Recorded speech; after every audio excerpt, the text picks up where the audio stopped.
बने हुए हैं। लालू प्रसाद यादव जानते हैं हारी हुई बाजी को कैसे जीता जाता है, दुश्मन की शह को कैसे मात में बदला जाता है।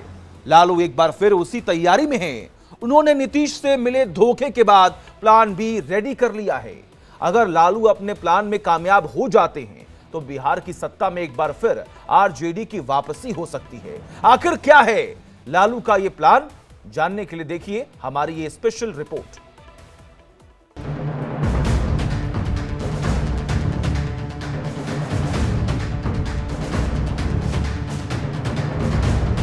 भाजपा के एगो केंद्र में मंत्री है ना, जो बिहार में खेला करना चाह रहे थे महाराष्ट्र वाला, वो थोड़ा लाइन में रहे,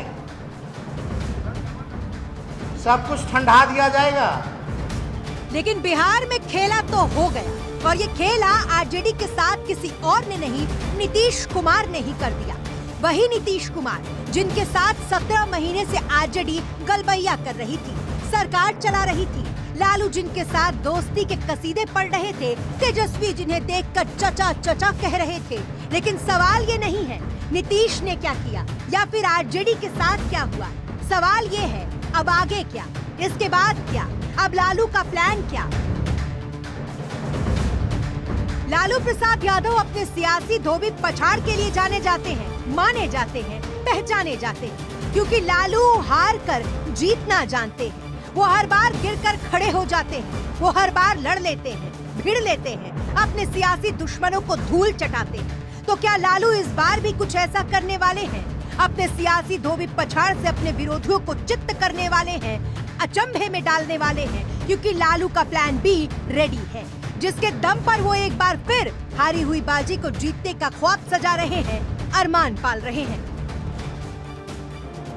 लालू का प्लान बी क्या है, वो नीतीश के दांव पर कैसे भारी पड़ेगा, लालू कैसे हारी हुई बाजी जीतेंगे, ये जानने से पहले इस तस्वीर को देखिए। ये विज्ञापन आरजेडी ने 28 तारीख को अखबारों में दिया था, नीतीश के एनडीए का दोबारा दामन थामने से ठीक पहले। इस विज्ञापन में आरजेडी ने तेजस्वी के सरकार में रहने के दौरान किए गए कामों को दिखाया था, बताया था। तेजस्वी ने बिहार के लिए, बिहार के लोगों के लिए, युवाओं के लिए 17 महीने में क्या कुछ किया, और यहीं से शुरू हो गया था लालू का प्लान बी। बिहार में विधानसभा चुनाव होने में भले ही अभी 1 साल का वक्त है, लेकिन उससे पहले 3 चुनाव और है। इसमें लोकसभा का चुनाव भी शामिल है, जिसे देखते हुए लालू यादव ने अपना प्लान बी रेडी किया है। आरजेडी आने वाले 4 चुनाव में 2 एजेंडे के साथ जनता के बीच जाएगी। पहला इमोशनल कार्ड और दूसरा 17 महीने का काम। लालू का प्लान है, वो नीतीश से मिले धोखे पर जनता से सिंपैथी जुटाने की कोशिश तो करेंगे ही, साथ ही जनता को ये भी बताएंगे कैसे गठबंधन की सरकार में रहते हुए तेजस्वी बिहार के लिए जी जान से जुटे थे, बिहार को आगे बढ़ाने में लगे थे, इसके लिए सबसे लड़े थे। 15 अगस्त को 2022 में इन्होंने ऐलान किया था 10 लाख नौकरी, सरकारी नौकरी। वो किसका चुनावी एजेंडा था 2020 में? और 20 में नीतीश कुमार जी क्या कहते थे, असंभव है, कहाँ से लाएगा, कहाँ से पैसा लाएगा, ये कहा करते थे। और 9 अगस्त को 2022 को हमारी सरकार बनी, 1 हफ्ते के अंदर उसी मुख्यमंत्री से बुलवाया जो असंभव कहता था, उसी से ऐलान करवाया और उसी से नियुक्ति पत्र बंटवाने का काम किया। तो पीड़ा अब हो रही है, तो इसका तो हम जिम्मेवार नहीं, हमें तो जिम्मेवारी मिली।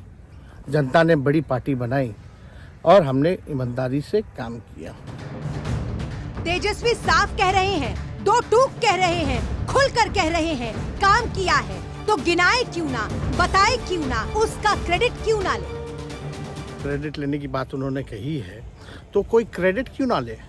हमारे 79 विधायक हैं और उनके जो विधायक हैं वो 45 हैं, मंत्री हमारा है, विभाग हमारा है, तो हम क्रेडिट क्यों ना लें। ये 17 महीने में जो काम हुआ है, ऐतिहासिक काम हुआ है, जो आज तक पूरे देश में नहीं हुआ है। और ये भाजपा और नीतीश जी की तो सरकार 17 साल भी रहे, तो 17 साल बनाम 17 महीने जो काम हुआ, एक विभाग में वर्ल्ड रिकॉर्ड बनाने का काम। तो तो एक तरफ लालू की बेटियां मीसा और रोहिणी ने नीतीश के खिलाफ मोर्चा खोल रखा है। रोहिणी ने सोशल मीडिया पर वॉर छेड़ रखा है, तो मीसा पिता लालू के लिए सड़क पर उतरकर नई सरकार को चैलेंज दे रही हैं। तो दूसरी प्लान बी के तहत तेजस्वी जनता को अपने काम से रूबरू करा रहे हैं, बता रहे हैं कैसे उन्होंने हर मोर्चे पर बिहार की तस्वीर बदलने की कोशिश की, फिर चाहे शिक्षा हो, स्वास्थ्य हो, सामाजिक न्याय हो या रोजगार। लेकिन हम लोगों का उद्देश्य क्या था? नौकरी, रोटी, रोजगार, आर्थिक न्याय, चिकित्सा बेहतर हो, शिक्षा बेहतर हो, बिहार में विकास हो, निवेश आए, ये हम लोगों का असल मुद्दा था। तो अगर आप देखेंगे जो 17 साल भाजपा का और 17 महीना हमारा, तो ऐतिहासिक काम हुआ। IT पॉलिसीज हम लोगों ने लाने का काम किया, हम लोगों ने टूरिज्म पॉलिसी लाने का काम किया, हम लोगों ने स्पोर्ट्स पॉलिसी लाने का काम किया। यानी खेलोगे तो भी नौकरी मिलेगी, पढ़ोगे तो भी सरकारी नौकरी मिलेगी। तो हम लोगों का एजेंडा जो था वो बिल्कुल साफ था। लेकिन लालू का प्लान भी यही खत्म नहीं होता, यहाँ से तो उसकी शुरुआत होती है, नींव पड़ती है। लालू को पता था, वो अच्छे से जानते थे, संख्या के बल पर वो नीतीश कुमार को सरकार बनाने से नहीं रोक पाएंगे। बीजेपी के साथ जेडीयू की सरकार बनना तय है, इसलिए लालू ने विधानसभा में बड़ा खेला करने की प्लानिंग की है, जिसे पूरा करने के लिए लालू को 5 फरवरी का इंतजार है।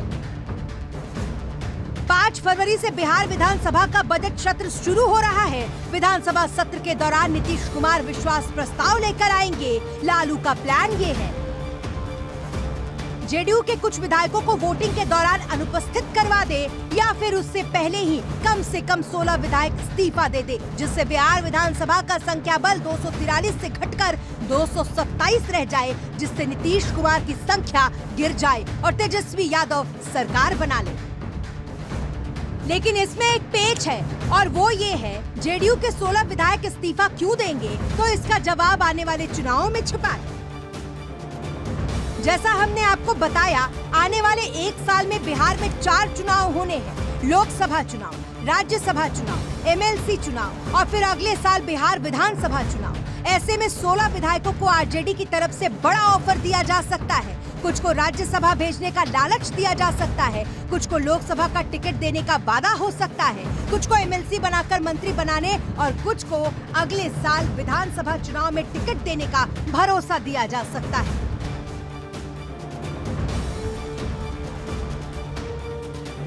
लालू अपने प्लान में कामयाब हो जाते हैं तो एक बार फिर हारी हुई बाजी जीत जाएंगे, अपने दुश्मन को एक बार फिर पटकनी दे देंगे। तेजस्वी भी कुछ ऐसा ही इशारा कर रहे हैं। वो अपने पत्ते खोलने से तो इनकार कर रहे हैं, लेकिन ये जरूर कह रहे हैं कि पिक्चर अभी बाकी है, बिहार में खेला बाकी है। हम यही कहना चाहते हैं कि खेला अभी शुरू हुआ है, अभी बाकी है।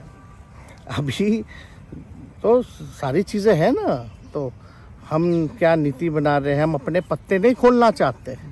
पूरी तरीके से हम अपने पत्ते नहीं खोलेंगे कि आगे हम क्या करने जा रहे हैं। पूरी तरीके से इतना ही कहना चाहते हैं कि हम जो कहते हैं वो करके दिखाएंगे। मतलब लालू का दाव बाकी है। बिहार की सियासत में अभी बहुत कुछ होना बाकी है, जिसके लिए थोड़ा इंतजार बाकी है। Bureau report, India daily live.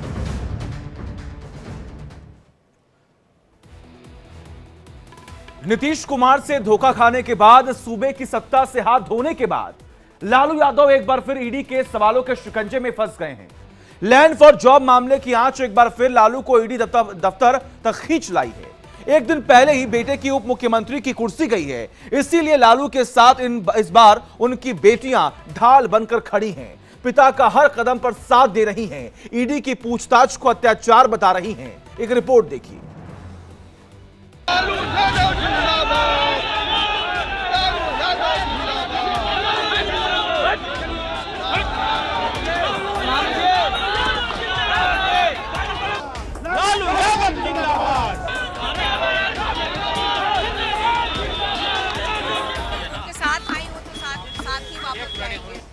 मैं नीतीश कुमार सत्यनिष्ठा से प्रतिज्ञान करता हूं कि मैं विधि द्वारा स्थापित भारत के संविधान के प्रति सच्ची श्रद्धा और निष्ठा रखूंगा। बिहार में गेम चेंज, लालू लेंगे रिवेंज।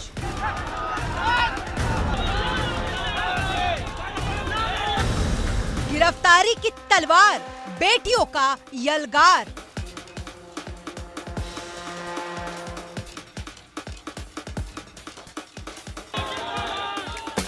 नहीं फंसेंगे लालू, फिर निकलेंगे चालू। नीतीश कुमार के एक बार फिर पाला बदलने के साथ ही जहां बिहार की सियासी तस्वीर साफ हो गई है, वहीं ईडी का एक्शन भी तेज हो गया है, जिसकी गिरफ्त में बिहार के पूर्व मुख्यमंत्री लालू प्रसाद यादव है। बिहार में अब उनकी सरकार नहीं है और उन पर ईडी की तलवार है, जिसका प्रेशर पूरे परिवार पर है। दशकों तक सत्ता की मलाई खाने वाले लालू अब ईडी दफ्तर के चक्कर लगा रहे हैं, घोटाले से जुड़े सवालों का जवाब दे रहे हैं। सूबे से भले ही सत्ता चली गई हो, बेटा भले ही उप मुख्यमंत्री पद से हाथ धो बैठा हो, सत्ता के गलियारों में उसकी पकड़ ढीली पड़ गई हो, लेकिन पिता के बचाव में बेटियां हुंकार भर रही हैं। ईडी की कार्रवाई का विरोध कर रही हैं, धमकी दे रही हैं, कह रही हैं कि अगर मेरे पापा को कुछ हुआ तो ठीक नहीं होगा।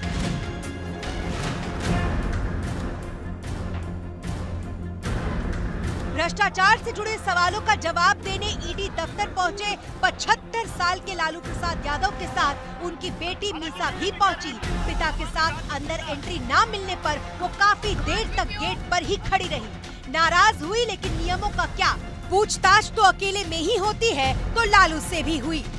पिता के साथ एंट्री ना मिलने पर लालू को छोड़कर मीसा भारती ईडी दफ्तर के सामने ही दादी जी शक्तिधाम मंदिर में पूजा करने चली गई। परिवार को इस संकट से उबारने की प्रार्थना की। शक्तिधाम मंदिर में पूजा करने के बाद मीसा भारती वहीं धरने पर बैठ गई और कहा कि पिता के साथ आई हूँ, साथ ही वापस जाऊंगी।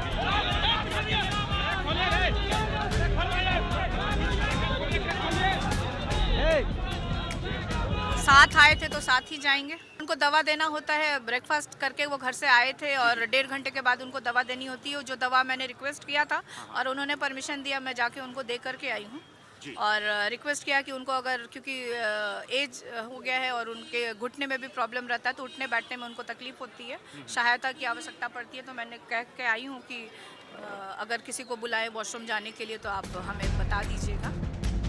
पिता के समर्थन में बेटी धरने पर बैठी ईडी से पूछताछ की टाइमिंग को लेकर सरकार पर सवाल उठा रही है।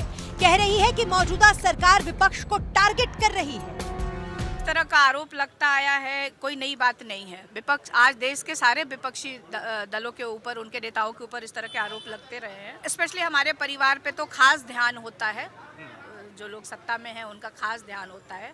ईडी दफ्तर में पिता अकेले ही ईडी के सवालों का सामना कर रहे थे, तब मीसा ने लालू के लिए ईडी ऑफिस में ही खाना पहुंचवाया, 2 बार दवाई पहुंचवाई। जिस समय अंदर लालू से पूछताछ चल रही थी, ईडी दफ्तर के बाहर आरजेडी कार्यकर्ताओं ने जमकर हंगामा किया। राष्ट्रीय जनता दल जिंदाबाद।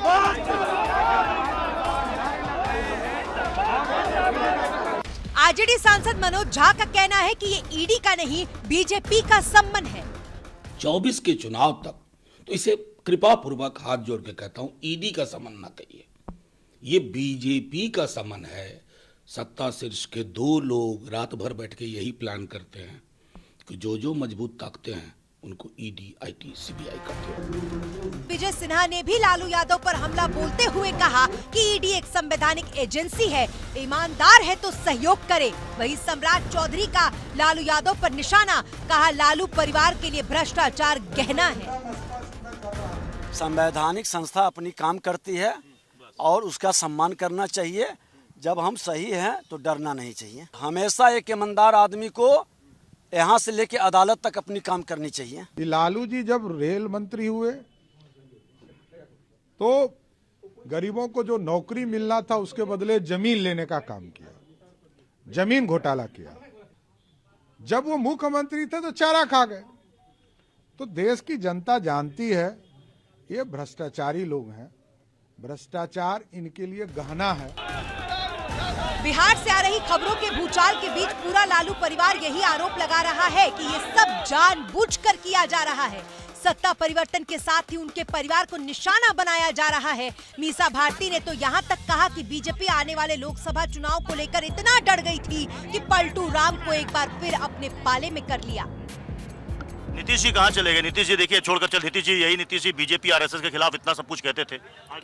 ये प्रश्न मतलब अगर नीतीश जी से ही पूछा जाए तो वो इसको विस्तार पूर्वक आपको जरूर बताएंगे। कि कहीं ना कहीं मुझे लगता है कि मोदी जी को अब ये विश्वास नहीं रहा कि राम मंदिर बनने के बाद भी मतलब मैं मेजॉरिटी मतलब शायद नहीं ला पाऊंगा, इसलिए उनको नीतीश जी की आवश्यकता पड़ी है बिहार में।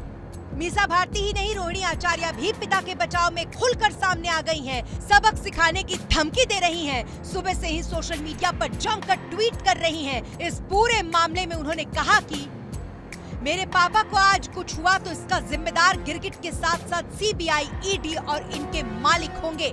सबको मालूम है पापा की क्या हालत है, बिना मदद के चल नहीं सकते, फिर भी कितना गिरोगे गीदड़ो। ये गुदड़ी का लाल लालू है, शेर अकेला है, कमजोर नहीं।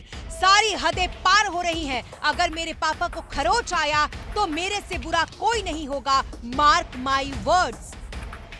पिता लालू के समर्थन में बेटियों की ये हुंकार कोई नई बात नहीं है। इससे पहले रोहिणी आचार्य ने दिसंबर 2022 में अपने किडनी देकर पिता लालू यादव को जिस तरीके से नया जीवन दिया, लालू की किडनी ने जब काम करना बंद कर दिया था, उनकी जिंदगी अधर में लटक गई थी, तब लालू की इसी बेटी ने अपनी किडनी देकर पिता की जान बचाई थी। और आज जब 75 साल के पिता ईडी के दफ्तर में अकेले भ्रष्टाचार से जुड़े सवालों का जवाब दे रहे हैं, तब भी बेटियों ने ही मोर्चा संभाला है।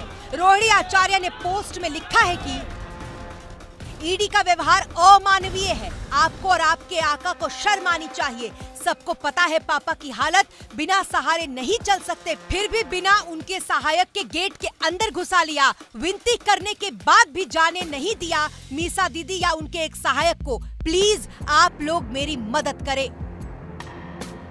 सूबे से सत्ता और भाई की उप मुख्यमंत्री की कुर्सी जाते ही बहन पिता और भाई के बचाव में उतर आई हैं। एक ने ईडी दफ्तर के सामने से मोर्चा संभाला तो दूसरी ने सोशल मीडिया पर बवाल काटा।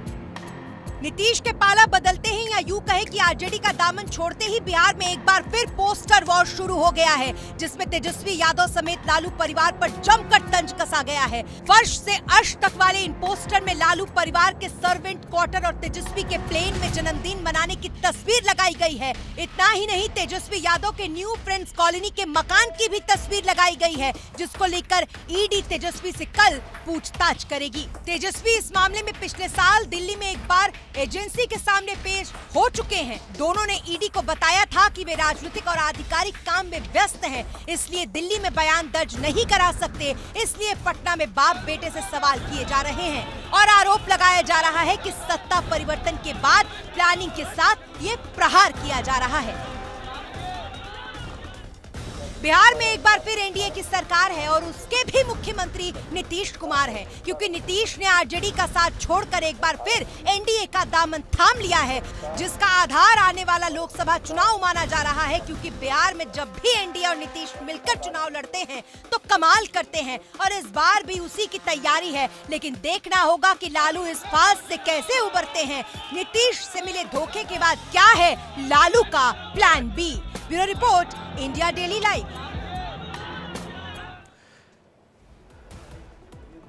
तो कोई पहली बार नहीं है जब नीतीश